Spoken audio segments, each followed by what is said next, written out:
Alright, so we're here talking about Deadpool, the embargo lifter in Deadpool 2. Reviews already rolling out. Everyone's loving it. There's a guy in Deadpool. His name is Cable, and Nathan Summers, sent from the future.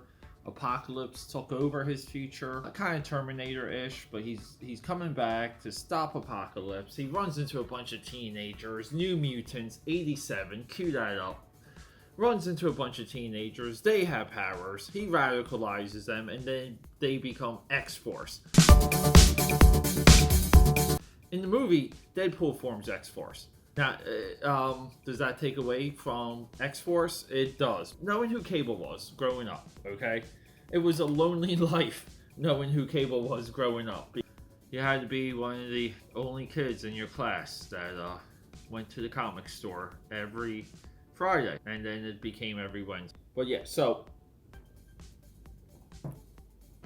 but Cable's making his big screen appearance, and I wanted to get into the origin. Like, where did the character come from? Like, just the idea. It didn't just come from Terminator. Okay, it came from something else, and that something else is Star Wars number 16, 1978. The inspiration, can I say inspiration for Cable is right here. Okay, the whole cool thing with this is that this guy is Valance.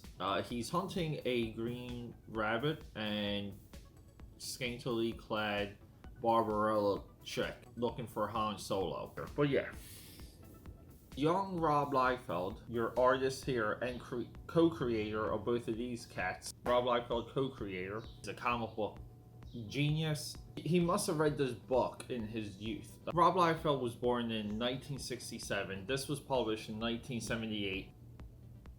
It's easy to assume that he read this as soon as it came out. I'm talking spinner rack here. Okay, Valance, he's a bounty hunter, completely armored up.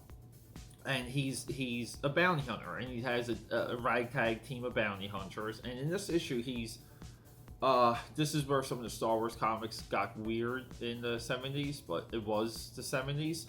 He's hunting a green rabbit, really friends with this really hot white-haired girl. And at the very end, we have this reveal, which is he's part cyborg to the cyborg parts of Cable. So Valance isn't he's not 100% Cable, but this is the inspiration for Cable, and it's important. Our takeaways from lessons like this, it's that ideas do run parallel. Inspiration runs through our veins.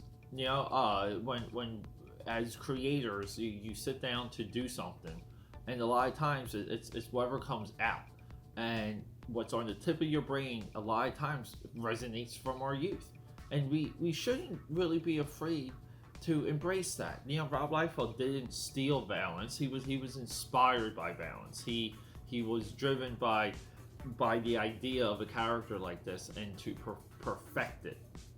And that's that is great. And right now, we're on the heels of a version of Valance coming to the big screen, and everyone will know who Cable is but no one will know who Valance is. This is where Cable came from. Thank you for coming. Hit that subscribe button. Thank you for coming.